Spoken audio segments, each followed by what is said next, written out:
J'ai allumé mon téléphone 30 secondes en Éthiopie. Résultat, 60 euros de facture free. Je vous pose le contexte rapidement. J'étais en transition de Zanzibar à la Thaïlande avec une escale en Éthiopie. Et pour être honnête avec vous, j'attendais un message d'un mec.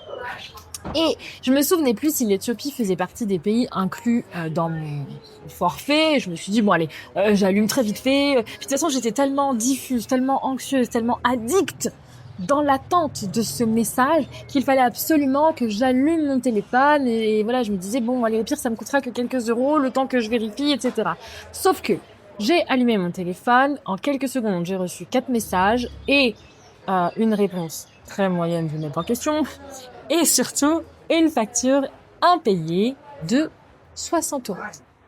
Ça m'a fait l'effet d'une bombe. J'ai tout de suite essayé de négocier avec prix, mais ça n'a pas marché. Pourquoi? Parce que bien évidemment que je me suis renseignée après ça. Et c'est le roaming. Le roaming, c'est quoi? Le roaming, c'est quand ton téléphone se connecte à un réseau étranger pour faire voilà, tout ce qu'il a à faire, mise à jour, synchronisation, t'envoyer des notifications. Tout ça, c'est automatique en fait. Dès que ton téléphone se connecte à un réseau, il fait ça, c'est automatique, même si c'est involontaire de ta part. Et donc, ton opérateur français est redevable de cette somme à l'opérateur local. Là, la bonne nouvelle, je trouve, en tout cas, c'est que Free m'a envoyé un message dans la seconde, en fait. Donc, j'ai pu très vite réagir, mettre mon téléphone en mode avion et ne pas avoir une facture beaucoup plus élevée que celle-ci. Ce que je ferai différemment aujourd'hui, donc ce que je te conseille de faire, bon, très rapidement le côté logistique, parce que je pense qu'on le sait, mais réentendons-le. Mais après, voilà, surtout le côté émotionnel, énergétique. Le côté logistique, c'est que déjà, avant de partir, vérifier si les pays sont inclus dans notre forfait. Et moi, je me suis même mis le lien des pays inclus dans mon forfait Free 5G en favori dans Google. Je te mets le lien dans la description si tu as les mêmes forfaits. Bien évidemment, mettre ton téléphone en mode avion, désactiver les données mobiles avant de désactiver le mode avion, ou alors même laisser le mode avion actif jusqu'à ce que tu te connectes à un réseau Wi-Fi. Mais surtout, prendre ce temps de voyage comme un temps pour toi, comme un temps de recentrage en fait, un temps de repos, un temps peut-être même voilà de méditation. Avec le recul, franchement, cette facture de 60 euros, elle me fait beaucoup rire parce que recevoir ces messages n'a absolument rien changé à ma vie, et encore plus que le message du mec en question. Franchement, il était décevant.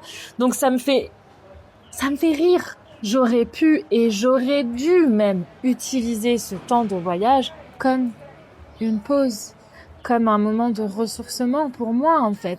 Après des journées très festives à Zanzibar, je venais de fêter la nouvelle année en plus. Donc oui, j'aurais pu prendre soin de moi, mais non, j'ai mis mon énergie à l'extérieur et en plus dans un mec au lieu de prendre soin de moi. Et ça m'a coûté plus que mon énergie du coup, donc très belle leçon. Si ça vient de t'arriver et que tu te sens en colère, ce que je peux complètement comprendre,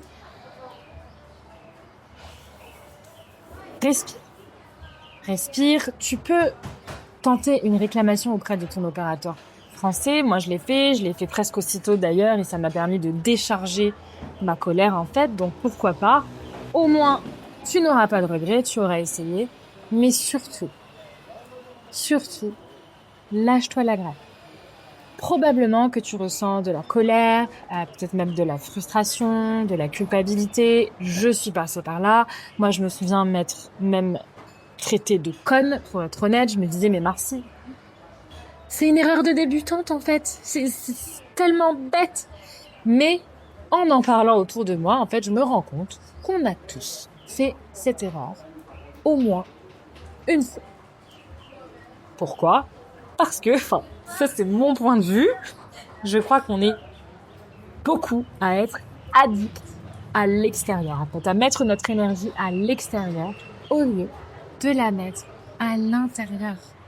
Donc oui, voyager et encore plus voyager seul, c'est challengeant et c'est aussi faire des erreurs. Mais ce sont ces mêmes erreurs qui feront de toi quelqu'un de plus conscient, de plus sage et de plus vivant.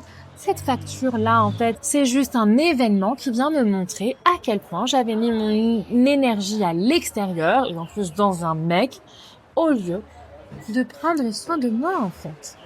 Je crois que le voyage solo est l'un des outils de développement personnel les plus puissants qui existent.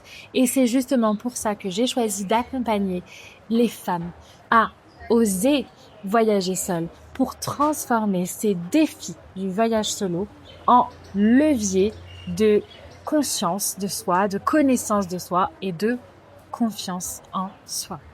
Si cette vidéo peut t'éviter une facture salée, eh bien tant mieux. Mais surtout, si cette vidéo peut te permettre de mettre plus ton énergie à l'intérieur, en toi, et moins à l'extérieur et chez les autres, ou alors à te parler avec beaucoup plus de douceur et de compassion quand tu fais une erreur, alors cette vidéo a vraiment servi à quelque chose.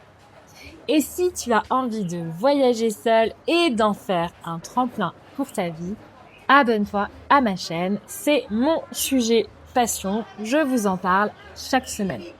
Je te dis à très bientôt.